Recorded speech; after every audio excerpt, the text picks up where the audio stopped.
Hey, what's going on, guys? The Horror Man back putting a positive spin on the Wolfman remake.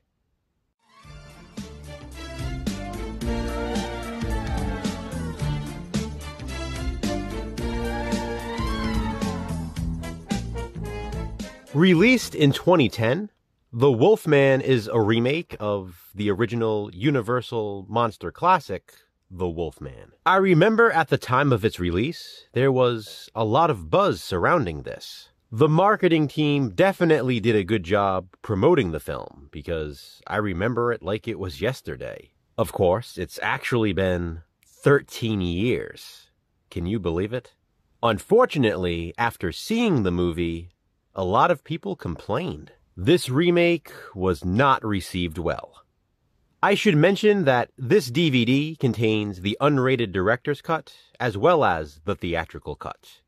And Jason and I decided to go with the theatrical cut, since that's the version everyone claimed to hate so much. The unrated director's cut contains 16 minutes of additional footage, and that's a lot, considering some director's cuts are maybe a minute longer, and some are even shorter. But, like I said, Jason and I watched the theatrical version for this positive spin. I'm gonna get right into my positives now.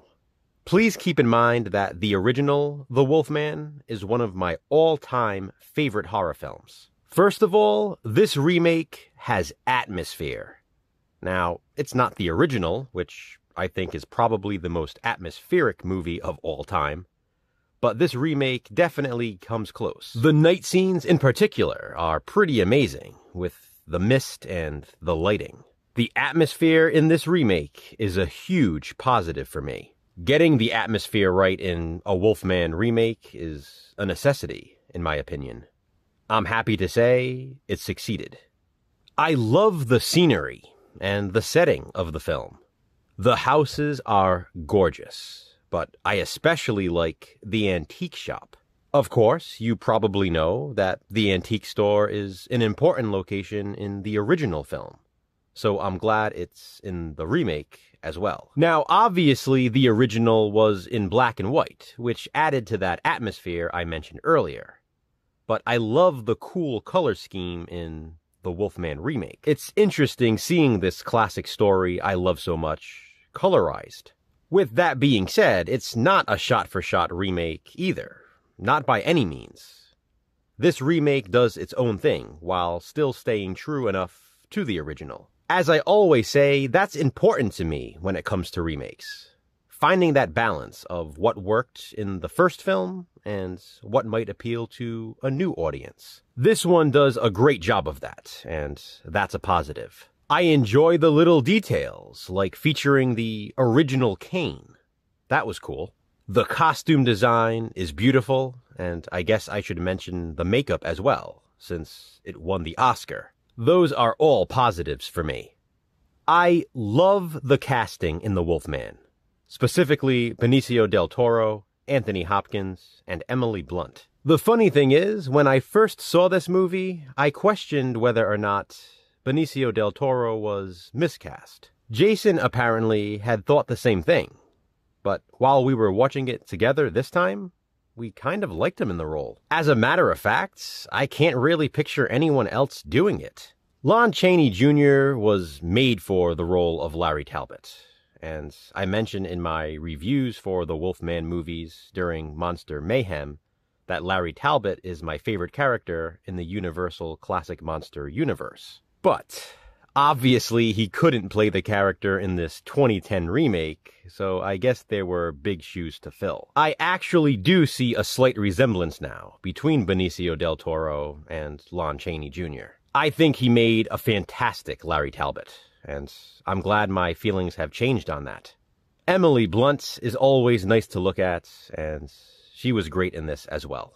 Despite being CGI, I do like the transformation scenes for the most part, and I love the look of the Wolfman. The torture scene is awesome, which leads to an absolute massacre. That includes the spiked gate kill, which is just awesome.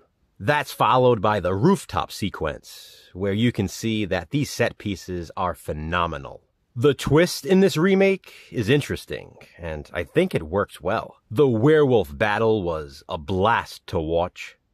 The change made to the ending also works, considering that twist.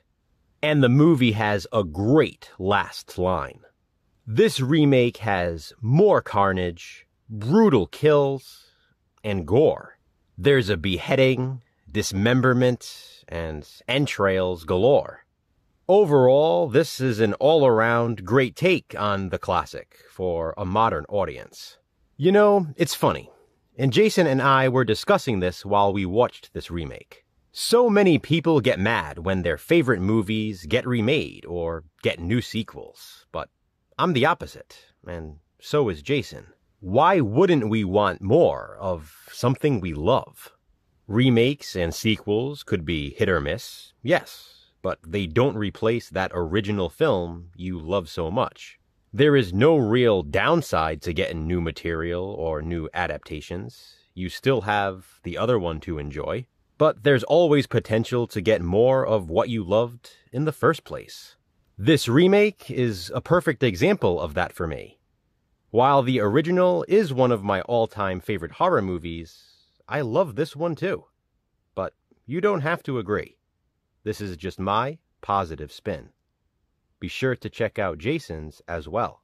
To which hated Universal monster movie will we next give a positive spin? Check back soon to find out. Until then, what are your thoughts on The Wolfman remake from 2010? Comment below and let me know. Thanks for watching, guys. Hit that thumbs up and, be kind, subscribe.